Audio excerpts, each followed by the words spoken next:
Yeah, so here we are. We're recording another episode of the Becoming Cosmically You podcast. And today we have Katy Valentine. I love your surname, Katy. That's so beautiful. Thank Valentine. you. I love it too. So, Katy, let us know who you are and where you come from. So, hey everyone, my name is Katy, and I am a coach and an entrepreneur, and I help business leaders. I help entrepreneurs and leaders become Christo-expansive in their journeys. And so, I usually work with people who grew up in some kind of Christian tradition, and they really, really love the words of Jesus. They may not be real enthused about some of the messages of the church, but they also want to expand and get to know other spiritual realities that maybe have been closed off from them when they were in a church box. Yeah, so Oh, my company is called Soul Forge Coaching. So I work with other beings, Bridget and Aphrodite, alongside Jesus, and help people become who they're supposed to be. wow, that's interesting. We never usually Yeah. go down the Christian route, so this is really fascinating for me. Obviously, I'm always open to hearing other angles. So, what's your experience of working with people who come from a religion? Do you find that a lot of people are closed off to spirituality and that it limits them, or what's been your experience, Katy? Yeah, and so in my context, I'm American and I live in Ireland, so I kind of get it from all sides, right? Protestant, evangelicals, Catholics, spiritual but not religious. Like I work with a little bit of everyone. So my experience is people coming from religion. I mean, it really depends. And while there's one popular concept of what religion is, underneath there's a whole lot of variety. And there's ethical Christians, there's non-ethical Christians, right? We see for every Jim Baker that you have a Richard Rohr as well. So it really runs the gamut. But the people that I tend to work with have been very intuitive. They've known deep down that there's more than the picture that they've been given. Mm. And they know that Jesus is not exactly who others have told them Jesus is. Mm. So they've already actually usually expanded in their hearts. They know that intuitively, and they're wanting to connect at a deeper level to these other, what we call woo woo or new age, which I don't really like any of those terms, but because it's just all spirituality. Mm. Yeah, Yeah, kind of no matter how you slice the cake. I love that. I love that. You literally, what you do is spanning across very many different layers that, on paper probably shouldn't work in a way. Right. No? Yeah. Yeah. Love that. Yeah. So I mean, I feel like I'm part of a movement, a part of a cohort who are reclaiming the more ancient meanings of what it is to follow Jesus, and that can actually be really expansive, because I think Jesus was also really expansive. Definitely. And you said you work with, was it Aphrodite you said? Did I get that? Yeah. Yeah. Wow. And Jesus as well. Yes, shocked the fire out of me. I completed my shamanic practitioner training. I did that like in the past year, and finished that about a couple of months ago. And in the middle of my shamanic training, I'm doing a journey, and Aphrodite appears. When I look back in my journal, I saw that she had been appearing on the periphery through several journeys. I had spent some time in Cyprus, which I just really loved. And she came forward and presented herself as like, I want to help you with your mission and with your coaching. And yeah, I'm also a New Testament scholar, and my work when I was doing my dissertation was on First Corinthians, and of course she was the patron goddess of Corinth. Oh, wow. And so when I look back, I see she's had this little thread all these years, and so that's actually fairly new. I mean, about a year old or so. I've been told that you've actually been guided by her for quite some time, because you have an aspect, you have an aspect of yourself that is Aphrodite. Ooh, thank you. That's okay. Yeah. Oh, that's cool. I like it. Does that resonate? It does resonate. And when because I am a scholar, I've started doing my research. And so the modern conception of Aphrodite is fairly skewed. So we've made her only about sex, love, and beauty, which is all fine. I like all of those things. Nothing wrong with those things. But there's more to her. There's a lot more to her, too. And so she was much more far-reaching in the ancient world. And part of what I really liked about her that I found out when I was in Cyprus. Her cult in Cyprus in the ancient world was a real mixture of East meets West. And so it was coming, like the Greek conception of Aphrodite was there. But there's also a lot of influence of her with Ishtar, with Inanna, with Astarte, with these other Near Eastern gods, of whom ancient Jews and Christians would have been very familiar. Or the ancestors of who became Jews and Christians would have been very familiar. So it almost feels like my team is saying they put her into this box of being this beauty goddess because they knew what her power was. So it was almost like a disablement, right? In a way. Yeah, yes, she was a goddess, but to be known for beauty, for beauty, looks, and love can be a little bit, it's disabling kind of in a way when you're an expansive being. Yeah. And it's a way for people, it's a safe way, right, for people to start to get to know her and then find out the other depths. So, right. So sometimes we have to present something on the surface to open people's minds while we have hidden depths beneath us. And that's how I feel she is too. Yeah, that's so beautiful. And my team is saying like that's what your coaching is as well. I imagine that, you know, when we do this metaphysical stuff, when we're connecting with these higher frequency beings, you don't always go out there and tell people that's what you do you? Like otherwise a lot of people would be put off. So I think on the surface level you have to deal with the surface level problem, and then when they're your clients you get to do everything with them. Yes, exactly. Yes, we get to go like as deep as people want, which is lovely. And then the spiritual world is there waiting. And they, you know, my experience is they don't have a lot of judgment. Christians are, people coming from evangelical Christianity are used to like saying everything. They have to give their testimony. They have to witness. And this is all just modern nonsense, really. That's not what Jesus was about at all. But when we start doing this kind of work, that's not always the best policy. And I see people try to do that before they're ready and they don't have adequate explanations. And then when people are asking them for explanations, they can't say anything, and then they feel really stuck. So yeah, sometimes it's good to keep it a little close to the vest. I think so. And I think the other thing a lot of people do in the collective, I'm sure you see this in your work maybe, is they're regurgitating other people's content and information rather than not connecting with their own power and what it means through them. Because, you know, we all have our own divine timelines and our own gifts. And so if we're just spending time learning what other people are doing, then it's a massive distraction, right? Yeah, I mean, the difference between book learning and your own authentic experience. Yeah, 100%, 100%. And I love book learning, so it's really easy for me to stay at that surface. I have to make myself close the book and get to the authentic messages underneath. You know, as you're saying that, it strikes me that the flip side is also true. I also see people who get a message but don't have any skill set in interpreting it. They don't take the time to dig deeper because spirit communicates very efficiently through short phrases, through symbols that we have to unpack. And sometimes that doesn't happen in 1 minute. Sometimes that takes a day. Sometimes it takes a week. Sometimes it takes a year. And so I had someone in one of my groups who said, well, no, I got this message from Jesus that the moon is evil. And I was like, well, that's probably a symbolic message that we need to unpack. No, it means that the moon is evil. So, you know, can't do new moon rituals, full moon rituals. I was like, well, maybe the rituals aren't for you, and that's fine. But the message that the moon is evil, maybe we could nuance, you know, figure out what that means. So it also means living, you know, living with the ambiguity and being really comfortable with that. I think that's an essential part of what it is to be spiritual.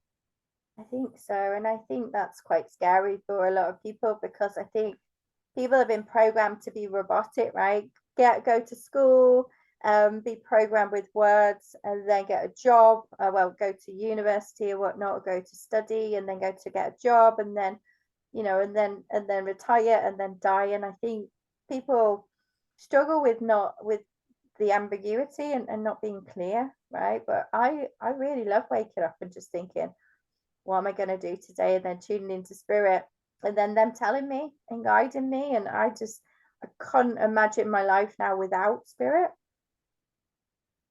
Yeah. Yeah, and the ambiguity is kind of where the fun is. If it was clear cut, it'd be really boring. Yeah. And we're seeing a lot of chaotic energy coming in at the moment, dragon energy, for example. I think a lot of people get freaked the fuck out with dragon energy, but actually it brings a lot of change and transformation. And people forget that often that whirlwind, that chaos is actually really effective for transformation. And you've got Yeah. to embrace it, right?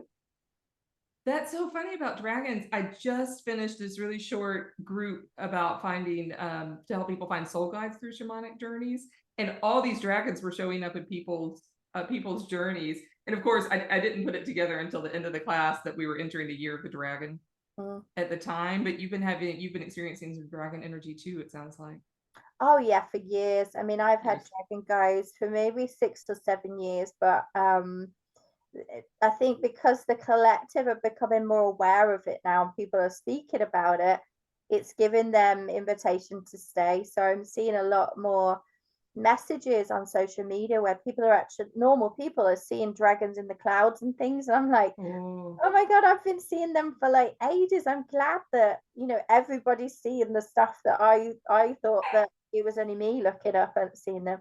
Oh, is that your dog? it's not my dog. It is my parents' dog who I'm keeping, and it's supposed to be sound asleep. That's Must be okay. picking up on the dragon energy. Should I go shut the Uh, door? they're so intuitive, pets are. I usually have my cat, to be honest, in front of my screen and showing a butt or whatever. So, He's coming in here now. Do you want to come say hi? You're apparently a yeah, part of let's the say collective hi. energy, huh? Oh, yes. Just a little out of Hello. sorts because my dad is in the hospital and then my mom is taking care of my dad, so I'm taking care of the dog. Oh, he's a bit lonely. A little bit anxious, but Oh, he I'll said just he hold was a him here. bit Sorry about that. lonely.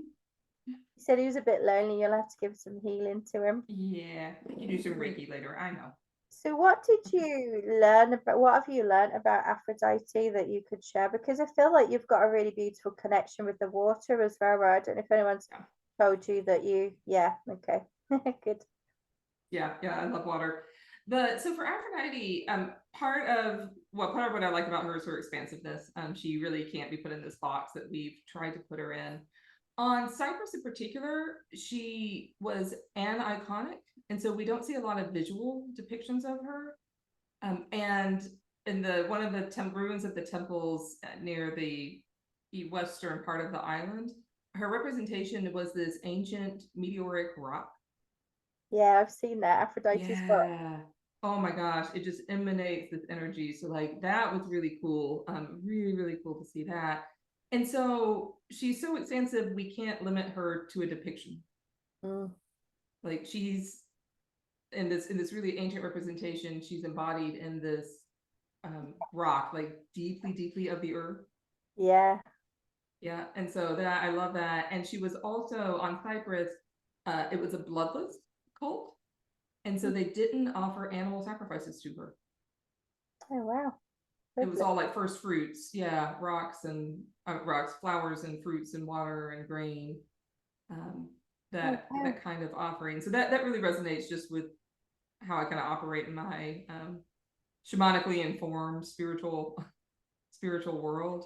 But there's also a fierceness to her. It's not all love and beauty. When we look at the Inanna, Astarte, Ishtar connection, I mean, these were goddesses who were goddesses of war. Mm, They would right wrongs. And so there's a bit of a justice, I think, connection to Aphrodite that's been overlooked mm, in our popular culture. And so that part of her also resonates really deeply with me. mm. And I think that's a really important point because I think when in the spiritual community, they feel like it's all about love and light, but actually, there's also a lot of going to war and dream space and managing demonic energy and all this and clearing your energy and being ready for anything and stepping into this chaotic energy sometimes and mastering that. And it's not just all this plastered love and light and looking good all the time. Yeah. There is some deeper work that goes on. So I love that about her. Yeah, and she was also associated with copper forges as well. So she seems to be a goddess of the forge. So I didn't buy this because of her. I had it beforehand, but I kind of wear it as a reminder, a little copper magnetic bracelet. And Bridget, in the Irish tradition, is also a goddess of the forge. So these two forge goddesses have kind of come to me, like ready to transmute that energy. Oh wow, I love that. I love Yeah. that. It's going to be a very powerful year for you. Yay! Yeah, exactly. Buckle up. And Yes. what can you tell us about like the energy or the connection you have with Jesus and how it's misunderstood in the world right now? Yeah, it's so misunderstood. American evangelicalism has really just done a number on the message of Jesus and skewed it to be a message about power, about inappropriate uses of power, and about dogma rather than about action and the interior heart. So for me, one of my earliest memories is I had those books on tape back when we had cassette tapes.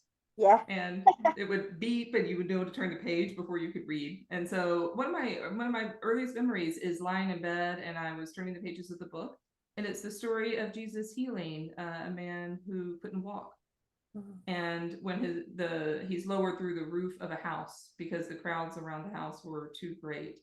And so there's this depiction of Jesus that's really from my earliest memories of one who is a healer, one who actually uses very shamanic practices in my mind. He uses his own spit, he uses the mud in order to heal.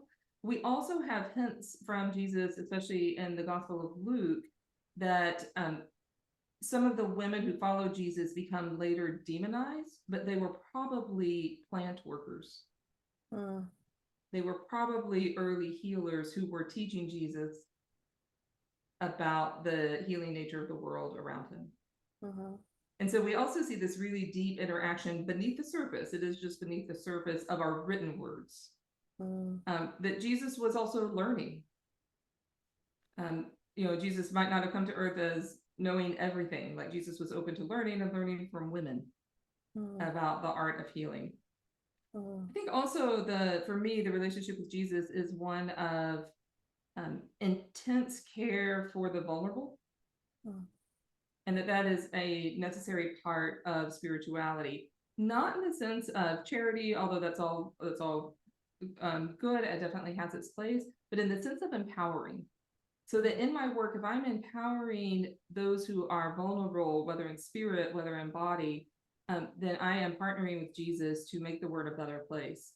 So the more that we are creating abundance, and I mean legitimate abundance for those who have been traditionally underrepresented, for queer people, for women, for differently abled people, then we are doing the work that Jesus came here to do, and it's up to us to continue that. That didn't stop. So it's not about building better churches, bigger churches. It is about empowering the most vulnerable among us. I agree. I think it's always been about that work. I think a lot of the church is about control, right? And Often. one of the things that really pisses me off is when people show up in my world and start throwing quotes at me from the Bible, like almost like throwing holy water at me, like I'm satanic. Yes. Yeah. It happens more when I do Facebook adverts because you put your stuff out to everyone, whereas in my community, I never get stuff like that because I filter heavily for the right people. But, it's I think it leaves a nasty taste in people's mouths sometimes, doesn't it? Even the word Jesus or religion, because most people have been used to someone in their past or whatever shoving something down their throat relating to religion that's not resonant with them. Yeah, and it's to me it's criminal actually to do that in the name of Jesus, because it is causing harm. It's causing harm. And so especially I'm a biblical scholar, and I know when I see people just throw Bible verses at someone, I tell my community and my crowd, but hey, don't do that. It's not Jesus-like. First of all, and then second, you're taking a verse wildly out of context and you're weaponizing it. Why would you do that? Yeah.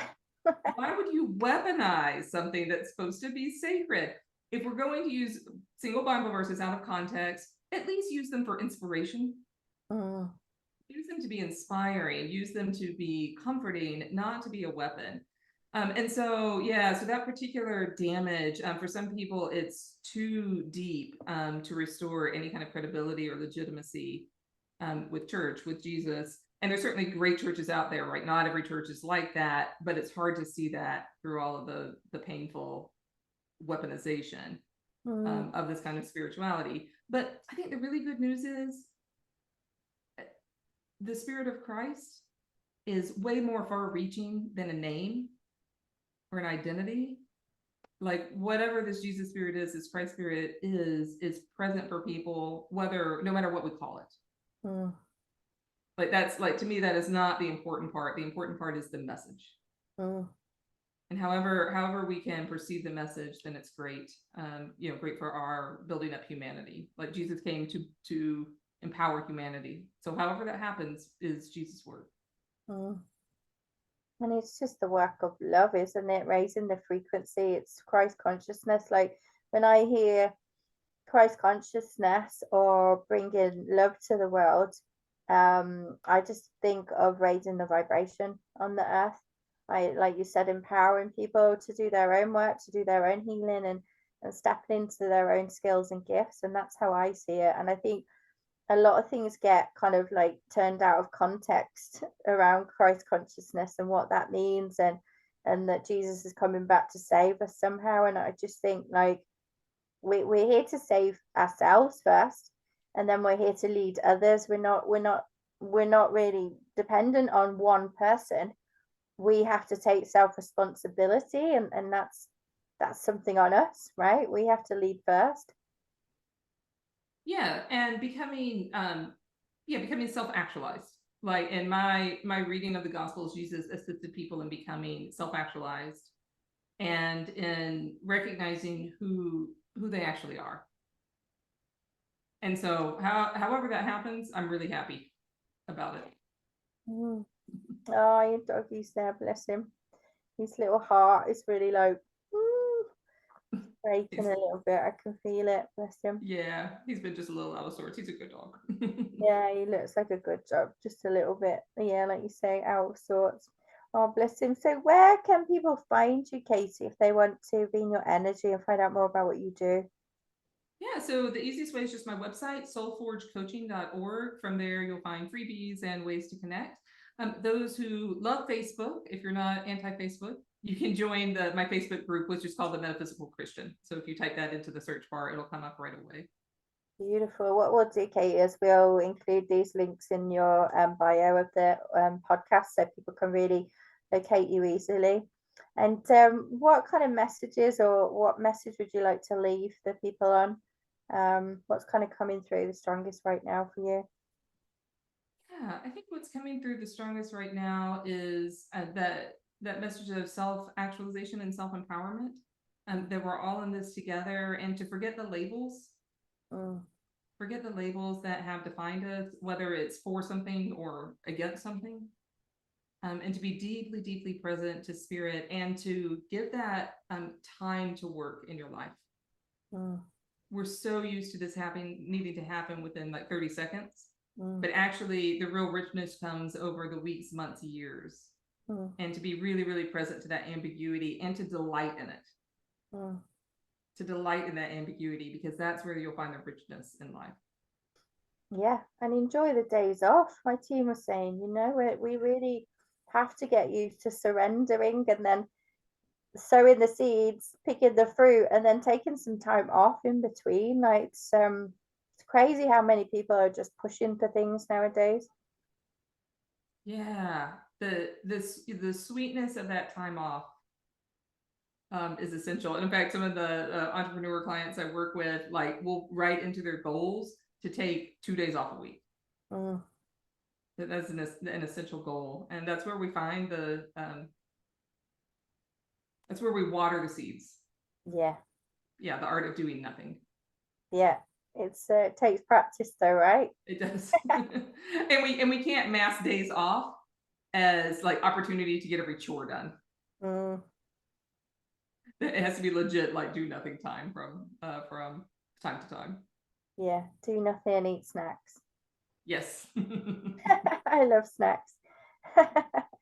Awesome. Thank you for that, Katie. I really love how you're bringing in such powerful beings, and you're literally kind of like bringing together lots of different pieces that on paper would probably look a little bit bizarre, but I just love how you've created this so beautiful cohesion of bringing people through and showing them that it's not just a case of having this or that. You can have everything that aligns with you, and I love that how you're bringing all those pieces together. So that's so beautiful.